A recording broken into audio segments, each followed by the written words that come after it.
Kay birthday man lagi nato karon aw atoan na po ning sugdan ang atong bag-ong obligasyon. Bisan ginagmay ra ning handa mga pre aw magmalipayon gihapon ta diha. Tagaan lang taga-baskog sa lawas mga pre. Mao nay pinaka-importante sa tanan og naabot aning idara. Karon pa jud ni nako na-edit mga pre kay lagi busy kayo tagahapon. Karon kay naka-edit naman ta inyohan na jud masaksihan og unsay buhaton nato karong adlaw. Nagluto na tagsisig diha mga pre kay usab ni sa tuang handa. Magpalit ra tag 2 ka kilong baboy diha mga pre wa na kumbate na kayo. Dili na gyud na importante sa tuwa mga pre nga maghanda ta dagdaghan. Usa jud sa goal nako mga pre basta birthday nako dili jud nako kalimtan nga manadkot jud ko. Mao na jud na pinaka-importante sa tanan mga pre kana makapanadkot og makapasalamat ba sa atong kahitasan. Bahala ginagmay ang importante nga malipayon gihapon ta sa tuang adlaw karon. Dili sa nato kalimtan nga i-flex pud atong dagway diha mga pre. Bahala wala pa tay kaligo ba. Ayaw mo kumpiyansa kay birthday boy na. Pagkaluto na sa sisig diha mga pre aw dili gyud pud nato kalimtan nga tuwa jud ni siyang tilawan. Kinsa man poy dili ganahan mo tilaw ana mga pre nga perting pagkalamia sa sisig. Wa na kompleto na kay atong adlaw diha mga pre kinakasima-sima na pud taglami nga putahe. Sakto ra sad kayo mga pre naluto na pud diha nga tuwa nga adobo. Basta magisgot ganita og birthday mga pre present gyud ni pirmi ang adobo. Dili gyud ni siya mawagtang sa line up mga pre sa una pa gyud ning panahon. Aside sa 2 ka kilo nga baboy nga atong giluto diha mga pre o nagluto pud tag 3 ka bug itik. Wala na lang gyud na mo ang mga pre tulog gyud ka itik among giluto kay perti aning pagkalamia. Mao na gyud ni akong gipaabot mga pre nga makapanagkot na ko diri sa simbahan. Basta maghisgot man gyud tag birthday mga pre mao gyud ni ang pinaka-importante sa tanan. Sa unang panahon mga pre sa high school pa ko inig birthday nako aw ako ra gyud in taon nang usa maglakaw diri sa simbahan. Pero karon dili na gyud in taon ko maginusara mga pre kinaa naman ko'y kauban.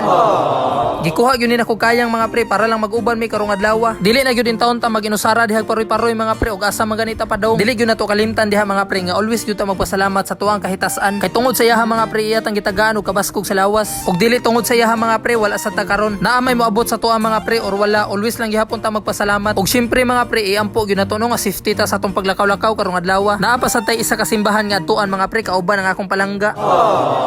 Nibiyahe na day mi karon mga pre padulong sa udlot. Managkot na lang pud kog hapit dito mga pre kay ang akong kauban wala pa sad ni kasuway og adto. Para sad makasuroy-suroy siya mga pre sa lugar ug asa ta nagparoy-paroy sa una. Kay diring lugar ra man gyud mga pre mao gyud ni baykana namo sa una. Kunya kini atong uyab mga pre kay wala man gyud intaw ni katunob diring dapita. Para dili maignorante mga pre aw atuan na lang pud ning isuroy dire. Grabe kitag pasalamat diha mga pre kay wala gyud intawon uwan na. Kay ganinang alas 11 mga pre grabe ka kusog sa hangin unya dagom kaayo. Ni aksyon na tag kabalaka diha mga pre kay wa na. Tabla ta ng laag. May gani gitagaan tag kalinaw sa panahon mga pre wala gyud intawon uwan na. After mga pila ka minuto mga pre naabot na gyud intawon mi diri sa udlot. Pero sad to say wala ta kapanagkot mga pre kay wala nay tawo dire. Pag-abot man gyud namo diri mga pre nanguli na pod ang namaligya og kandila. Mao nang wala gyud intawon mi makapanagkot. Pero dili mabalaka mga pre kay nakapanagkot man sad ta sa tuang simbahan. Mao nang karon ako na lang siyang gisuroy dire ubos sa simbahan. Pila na katuig ang nilabay mga pre karon pa gyud intawon ko nakabalik dire. Mao nang happy kita diha mga pre kay nakabalik na gyud intawon ta sa lugar kung asa ta nagsuroy-suroy sa una. Dili ra sad talayon diha mga pre kay grabe pud kasipat ang atong kauban. Siya nga akong gipagunit sa kamera mga pre pero labaw pa siya nagdagandagan. Dili pareha sa tuwa ka veterano mga pre nga wala gyud kurog ang kamera. Lipay na kay tong kauban diha mga pre kay nakapadagat na gyud intawon kuno siya. Dito man gyud sila ha mga pre layo ang dagat unya maligo ra pud ni ganahan.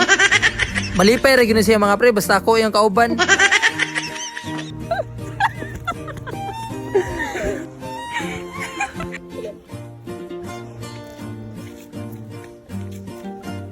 Ako na po, ayaw lang, ako na po. Saan yung video?